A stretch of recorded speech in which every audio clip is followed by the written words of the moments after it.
दिल्ली के लाल किला के पास बम धमाका करने वाले आतंकी उमर मोहम्मद का घर सुरक्षा एजेंसियों ने आईडी से उड़ा दिया।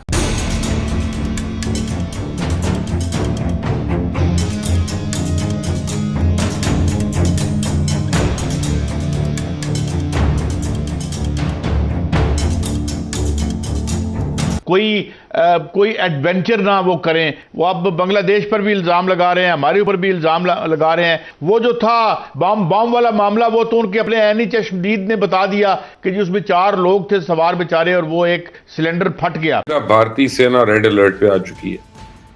अगले 2 दिन इंतहाई अहम है और लगता है इस दौरान भारत कोई भी बेवकूफ़ी कर सकता है। और भारत ये चाहता भी है कि पाकिस्तान को दोनों तरफ से एंगेज किया जाए। क्या अगर दोनों तरफ से एंगेज किया जाता है, भारत भी और अफगानिस्तान भी, और तीसरा इजराइल की जो है वो कुमक उनको मिलती है। इंडिया जो है अब मतलब कि कैडेट कॉलेज के बाद, इस्लामाबाद में धमाके के बाद डीप सी में कोई टेररिज्म कर सकता है पाकिस्तानी वाटर्स। इंडिया ने बहुत बड़े लेवल पर कुछ ऑपरेशनल तब्दीलियां करके ये मैसेज दे दिया है कि वो इस मर्तबा जंग जो है वो बहुत ही मुख्तलिफ अंदाज में लड़ने जा रहा है, और जंग जो है उसका जो दायरा कार होगा, जंग का जो तरीक़ा कार होगा वो भी मुख्तलिफ होगा। आज हुआ क्या है कि अमित शाह ने धमकी लगाई है। उसने कहा थी इस दफा जिन्होंने हमला किया है हम उनका जो हशर करेंगे कि दुनिया देखेगी कि भारत की पॉलिसी है क्या। यानी आप अंदाजा करें, उसने क्लियरली एक धमकी दी है। अब ये काम क्या कर रहे हैं, ये पूरे का पूरा उनका मीडिया सारे का सारा। आप एक चीज गौर करें, इस दफा का जो मामला है वो बिल्कुल अलग है। क्यों, उसकी बात को आप समझिए। देखिए सिनेरियो क्या है कि इंडिया ने पिछली दफा हमला कर दिया, पाकिस्तान ने कहा हम इन्वेस्टिगेशन में साथ देते हैं, आप किसी थर्ड पार्टी को बुला ले, किसी मुल्क को बुला ले और फैसला कर ले, वो साबित हो जाएगा तो फिर आप हमें कहिएगा। इंडिया ने बात नहीं मानी, उन्होंने हड़बड़ी के अंदर पाकिस्तान पर हमला कर दिया। और इससे याद रखिएगा काफ़ी सारे ममालिक नाराज थे इंडिया से, उन्हें रोकने की कोशिश की। इंडिया इस दफ़ा क्या कर रहा है, इंडिया इस दफ़ा बहुत ज़्यादा पैसा लगा रहा है इन्वेस्टिगेशन पर, रिसोर्सेज अपने लगा रहा है, हर तरह से पूरी तरह इन्होंने आइडेंटिफाई करके सारा कुछ करके सबूतों को बनाकर, एक होता है सबूत मिलना, सबूतों को तैयार करके बनाकर। अब जाहिर सी बात है जो इंडिया की इंटेलिजेंस एजेंसी बनाकर किसी को देगी, किसी ने वेरीफाई थोड़ी करना आकर कि ये ठीक है गलत है। वो सारे का सारा लिंक जोड़ेंगे अल्टीमेटली पाकिस्तान के साथ, तुर्की के साथ, और इस पूरे खेल में पाकिस्तान के खिलाफ एक जंग पूरी तरह तैयार होगी। तो अब वो क्या करेंगे कि फिर पूरा मामला लेकर आएंगे सारी दुनिया के सामने कि ये देखो हमने पूरी डॉक्यूमेंट्री तैयार की है, ये हमला है, ये फलाना है, ये है, वो है। पिछली दफा इन्वेस्टिगेशन हुई थी, उन्होंने हमला कर दिया था।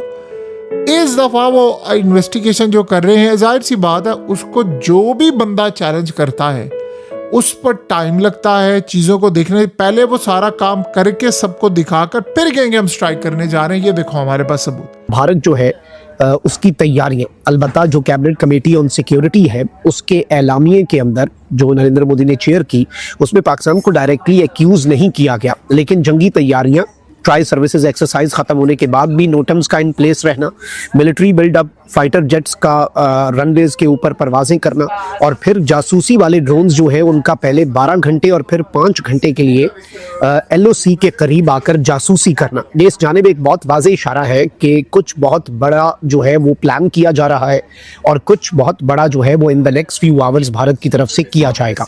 अब भारत से 2 बड़ी डेवलपमेंट्स हैं। सबसे पहले तो मैं आपको ये बता दूं कि होम मिनिस्टर अमित शाह जो है, he is right now as of we speak chairing a very high level meeting, जो कि नई दिल्ली के अंदर एक अटैक हुआ जिसे भारत की हुकूमत ने एक दहशतगर्दी का अमल करार दिया।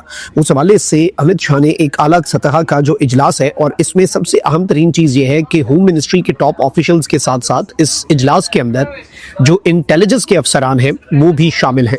अच्छा, on the other hand Bharat के अंदर जो भारतीय मीडिया है वो लगातार एक बहुत बड़े मंसूबे की बात कर रहा है कि कुछ बहुत बड़ा भारत के अंदर होने जा रहा है, और भारत के तमाम तर बड़े शहरों के अंदर हाई अलर्ट जो है वो भी जारी कर दिया गया है।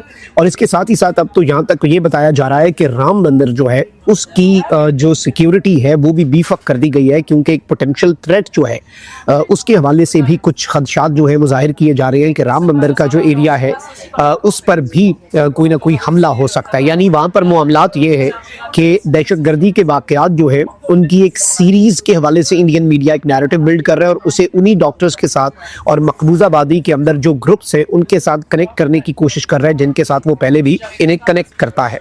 तो इस चीज़ को भी अगर हम एनालाइज करें और समझने की कोशिश करें तो बहुत कुछ हमारे सामने क्लियर हो जाता है। वहीं दूसरी जानिब नाज़रीन इकराम, जो भारत का एक जनरल है उसने आज एक स्टेटमेंट दी है और उसने कहा है कि भाई हमारी रुद्रा ब्रिगेड जो है अब इंडिया कोल्ड स्टार्ट का डॉक्ट्रिन जो है उसे कोल्ड स्ट्राइक के डॉक्ट्रिन में बदल रहा है।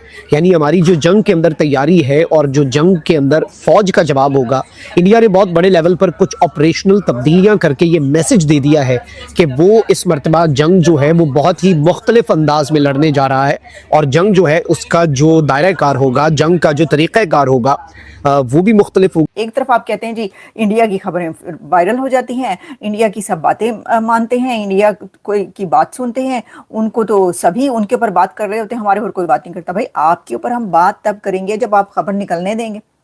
मुझे वैसे ये भी समझ में नहीं आती कि आपने जब वो खबर रोक ली कि वाना कैडेट कॉलेज पे हमला हुआ तो उससे क्या फ़ायदा हुआ।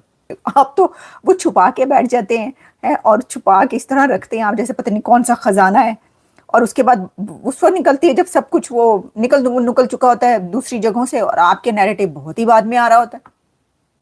तो फिर बताएं इसका नुकसान फायदा किसका है।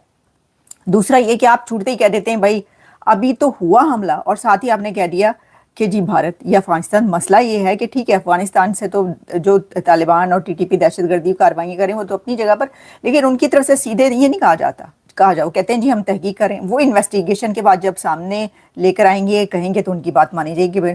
आपने फ़ौरन ही कह दिया तो उसके बाद वो कहेंगे कि देखें जी ये तो फ़ौरन ही कह दिया। ये चीज़ भी ज़रा थोड़ा ख्याल रखना चाहिए। कहने का मकसद पाकिस्तान ये इसलिए हमले हुए हैं कि खुद ही करवा दिए ताकि जो इंडिया में हमला हुआ है उसका इल्ज़ाम इनके ऊपर ना है, वो कहें देखो जी हमारे तो खुद ही हमले हो रहे हैं।